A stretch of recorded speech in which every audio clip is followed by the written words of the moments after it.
खूप साऱ्या मुलींना पाईप क्लीनर फ्लावरचा बिझनेस करायचा आहे आणि असे बरेच प्रश्न आहेत की कुठून सुरू करायचं. तर येणाऱ्या प्रत्येक व्हिडिओमध्ये या सर्व प्रश्नांना मी कव्हर करणार आहे, त्यामुळे व्हिडिओ पाहत राहा. त्यांना जास्वंदीच्या फुलांचा हार विकत घ्यायचा आहे. त्यांचे असे प्रश्न होते की हा हार वॉशेबल आहे का? तर हा हार वॉशेबल आहेच, पण ह्याचं जे मटेरियल आहे ते सिंथेटिक आहे. त्यामुळं कलरची श्युरिटी देता येणार नाही.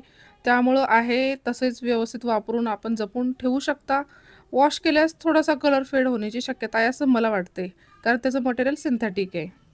नवीन शिकणाऱ्यांसाठी कमीत कमी किती पैसे लागतील हे मटेरियल घेण्यासाठी?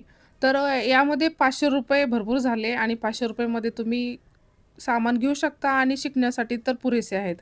त्यामुळं ₹500 इनफ आहेत. आम्ही पुण्यात राहत नाही, पुण्याच्या बाहेर राहतो. आम्ही पाईप क्लीनर घ्यायचं कुठून? तर तुमच्या आसपासचे क्राफ्ट मटेरियलचे जे शॉप आहेत किंवा आरी वर्कचं सामान ज्या ठिकाणी मिळतं त्या ठिकाणी चौकशी करा आणि सध्या ट्रेंडिंग असल्यामुळं या वस्तू सहज मिळत आहेत. हा फक्त प्राईजमध्ये कमी जास्त होऊ शकतो. 60च्या जागी 65-70 रुपयाला मिळू शकतं. त्यामुळं हे तुम्ही एकदा चेक करून आणि क्वालिटी चेक करून घेऊ शकता.